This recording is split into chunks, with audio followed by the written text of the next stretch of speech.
10 तो 1, ये कोई जानता है? सब लोग जानते हैं? ये क्यों लिख दिया? ऐसे लिख सकते हैं कि नहीं लिख सकते हैं? लिख सकते हैं? आप बताओ बेटा, ऐसे लिख सकते हैं? हैं? अच्छा, तो 100 को हम क्या लिख सकते हैं?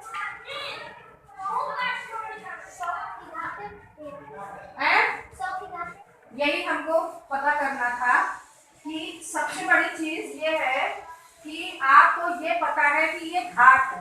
बैठ जाइए सब लोग। आपको ये पता है कि घात है, ठीक है ना? इसका मतलब कि आपको ये मालूम है कि हमारा ये नीचे वाला आधार होता है और ऊपर जो लिखा होता है ये क्या होता है? घात होता है। ठीक, इतना आप जानते हैं, लेकिन आपको ये नहीं पता कि हम किसमें कितनी घात लगाएंगे, है ना? ये हमने 10 को आधार मानते हुए, क्योंकि इसमें देखिए 0 बढ़ रहा है ना खाली। अभी हम ये आपका 1000 है, इसको ऐसे लिख दे, ये कितना हो गया? 10,000। फिर हमने 1 इधर कर दिया और फिर ये कितना हो गया? 1 लाख। 5 0 लगे ना, तो 1 लाख हो गया। अब हम ये भी आपसे पूछ रहे थे कि आप 10 का आधार मानते हुए आप 100 को क्या लिख सकते हैं, 1000 को क्या लिख सकते हैं, 10,000 को क्या लिखेंगे और 1 लाख को हम क्या लिखेंगे। तो घात लगाने से अभी देखिएगा, एक इसका निष्कर्ष ये निकलेगा कि जब हम घात में लिखते हैं तो हमारी चीज क्या हो जाती है? संख्या क्या हो जाती है? आप देख रहे हैं, बड़ी संख्या छोटी हो जाती है। घात से हो जाता है ना। जैसे देखिए, अभी तो ये 10 का नंबर था और 10 का 10 ही था, 10 की घात 1 का मतलब हुआ 10। तो आपने देखा इसमें तो कोई फर्क ही नहीं पड़ा, तो क्या छोटा हो गया? कुछ नहीं। लेकिन देखिए, जब हम 100 को लिखते हैं तो 100 को लिखने के लिए हम आपको ये भी बताते जा रहे हैं, इसको हम अगर 10 गुणे 10 लिखें, कोई फर्क पड़ा? 10 गुणे 10 क्या होता है? 100। और यहाँ पर हमने देखा 10 कितनी बार आया? 2 बार। हमने इसको उठा करके 10 की घात 2 कर दिया। आप देखिए, आधार हमारा 10 ही है ना, लेकिन घात क्या हो गई? 2। सबकी समझ में आया? यही हम पूछ रहे थे। 10 को आधार मानते हुए अगर आपने पढ़ा होता तो आपको पता होगा, मतलब ये सारे जो हैं 10 के ही कई बार गुणा करने पर हमें प्राप्त होते हैं। ठीक है, इसको हम 2 तरह से समझ सकते हैं। हम गुणा करके लिखें और तब समझें, या हम ये कह दें कि जितने 0 लगे होते हैं 10 की उतनी घात लगाते हैं। ठीक है ना? यहाँ से निष्कर्ष ये निकल रहा है आपका। देखिए, 10 गुणे 10 100 होता है और 100 में कितने 0 होते हैं? 2। तो 10 की घात कितनी लगी? 2। अब इसी तरह हम पढ़ेंगे तो हमने क्या किया? 10 गुणे 10 गुणे 10 1000 आ जाएगा। और इसको हम लिख सकते हैं 10 की घात 3। ठीक है, ये आधार जो है आप ऐसे यहाँ ठीक है। अब अगर हमें इसको लिखना है तो हम क्या लिखेंगे? 10 गुणे 10 गुणे 10 गुणे 10। बस, और लिखेंगे क्या? नहीं ना। 10 को हमने 4 बार लिखा और ये हमारा आ जाएगा 10 की घात 4। ठीक है, अब इसको कौन लिखे? कौन लिखेगा? नहीं, और फिर उसके बाद देखिए क्या होता है।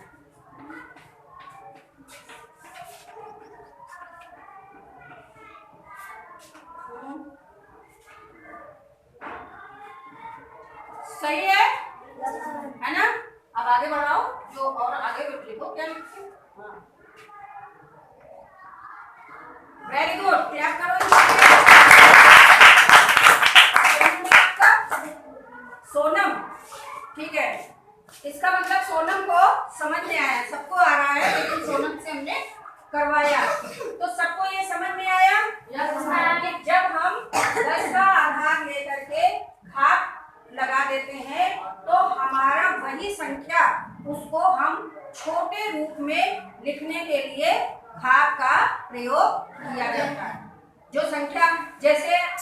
नजदीकी की सूर्य से दूरी, ठीक है। अब आपसे पूछा जाए आपके घर से आपके स्कूल की दूरी, तो आप क्या बताओगे? बता दोगे 4 किलोमीटर, 2 किलोमीटर, आधा किलोमीटर, मालूम, ठीक है, छोटी राशि है।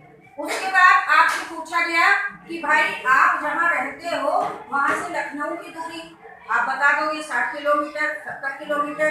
लेकिन अगर आपसे पूछा जाए कि आपके पृथ्वी से जहां आप रहते हो यहाँ से सूर्य की दूरी, तो फिर अब आप क्या करोगे? उस राशि को आपको याद रखना पड़ेगा, बहुत दूर है, मिलियन मिलियन जो है आपका, देखिए बुक में दिया हुआ है, पृथ्वी से सूर्य की दूरी जब आपको बतानी होती है तो बहुत दूर है, ठीक है।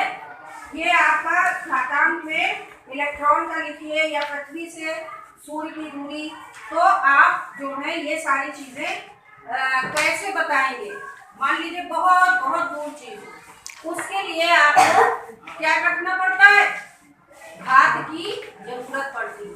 तो कुल मिला के घात क्या हुआ कि बड़ी राशि को छोटे रूप में व्यक्त करने के लिए हम घात का प्रयोग करते हैं, ठीक है।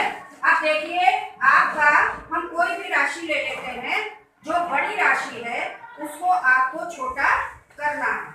जैसे आपकी बुक से ही ले लेते हैं, देखिए आपका इलेक्ट्रॉन का आवेश, तो इलेक्ट्रॉन का आवेश लिखा हुआ है, आप देखिएगा,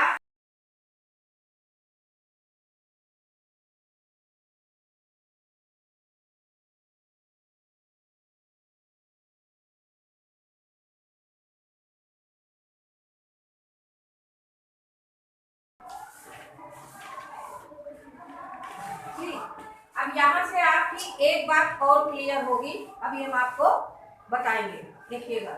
अभी तक यहाँ पर धनात्मक घातें थी ना, है ना। अब पहले हम आपको ये बता दें कि ऋणात्मक घात हम कैसे चढ़ा देते हैं। देखिए मान लीजिए, आप पहले ये जान लीजिए कि मान लीजिए 0.001 लिखा, इसको हमको 10 की घात में लिखना है, तो हम कैसे लिखेंगे? सबसे पहला क्या है, अगर ऊपर दशमलव लिखा होता है तो हम क्या करते हैं, ठीक है।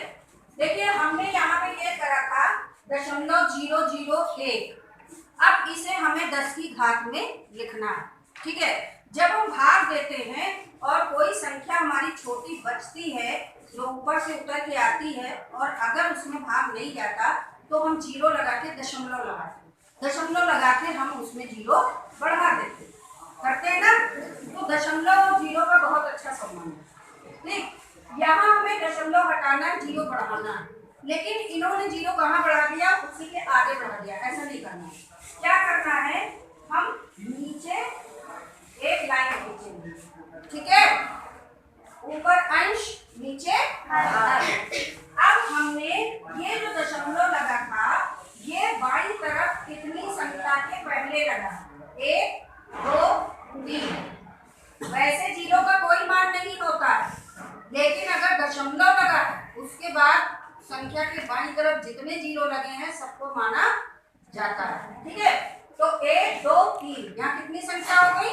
3, यानी 3 संख्याओं के पहले जीरो लगा, वो दशमलव लगा है, तो हम यहाँ 1 लगाएंगे, 1 2 3, 1 2 3, ठीक है ना। अब ये दशमलव तो हमारा गया हट, जब ये हट गया तो इन जीरो का कोई मान बैठ गया नहीं ना, इसको हम सही रूप में क्या लिखेंगे, 1/1 2 3, 1/1000।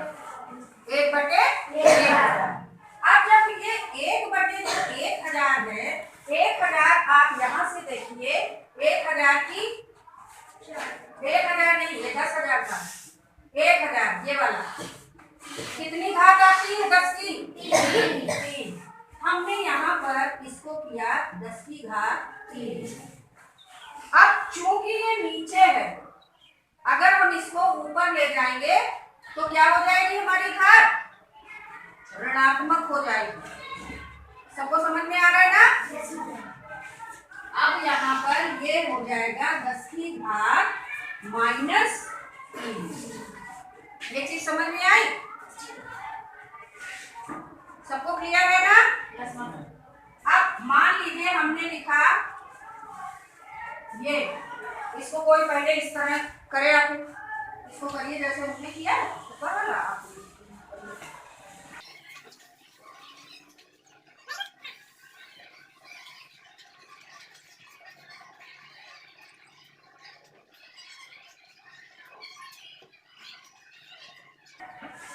वेरी गुड, क्लैप करिए इनके लिए। क्या नाम है? प्रदीप, है ना? देखिए मतलब इनको समझ में आया। पढ़ाने का तभी है जब आप समझ रहे हैं, ठीक है? देखिए अब इन्होंने इसको 10 की घात -2 बता दिया। अब सबको समझ में आया कि दशमलव लगा होगा, नीचे 0 बढ़ाएंगे, 0 बढ़ाने के बाद पहले हम उसको नीचे ही घात में कर लेंगे, ऊपर ले जाएंगे तो वो उतनी ही घात माइनस में हो जाएगी। अब हम आपको ये लिखकर बता रहे हैं। देखिए यहाँ पर क्या है, संख्याएं गिनिए कितनी, 1 2 3 4 5 6 7 8 9 10 11 12 13 14 15 16 17 18 19, ठीक है? 19 है। तो हमको नीचे कितने 0 लगाने पड़ेंगे? कितने 0 नीचे लगेंगे? दशमलव जब हट जाएगा तो, ठीक है? यानी कि अब हम यहाँ पर 0 नहीं लगा रहे, हमने बता दिया ना कैसे लग करते हैं। ये 16 ऊपर लिखा रहेगा, संख्याएं ऊपर लिखी जाती हैं, ठीक है? और नीचे क्या होगा, 19 0 लगेंगे, यानी आपका 10 की घात कितनी आएगी? 19। 10 की घात 19 आएगी ना?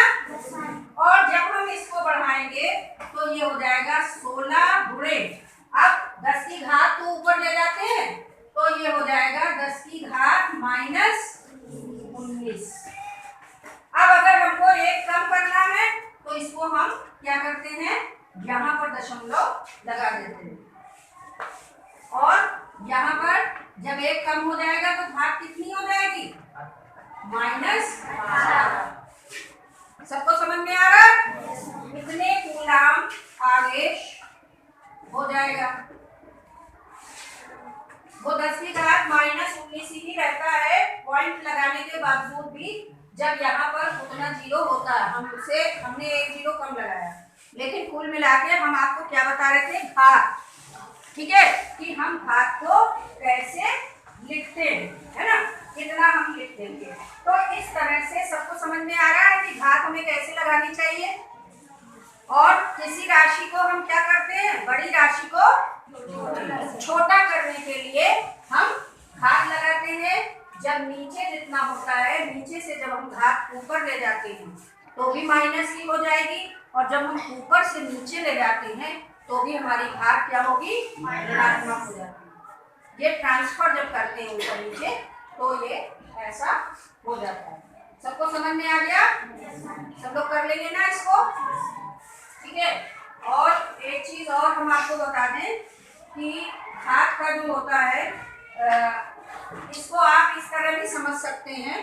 देखिएगा, जरूरी नहीं है कि आप इतना ये सब करें। जैसे मान लीजिए आपसे ऑल ऑफ सडन कोई पूछता है कि आप इसको घात में लिख दीजिए, तो आपने खटाखट गिन दिया क्या, 0, जो पॉइंट गिना, कितनी संख्या के पहले बाईं तरफ पॉइंट लगा हुआ दशमलव, ठीक है? उसके बाद आपने तुरंत ये संख्या लिखी और गुणा लगा के 10 की घात जितने पहले 0 पॉइंट लगा हुआ है उतना उसमें चढ़ा दिया।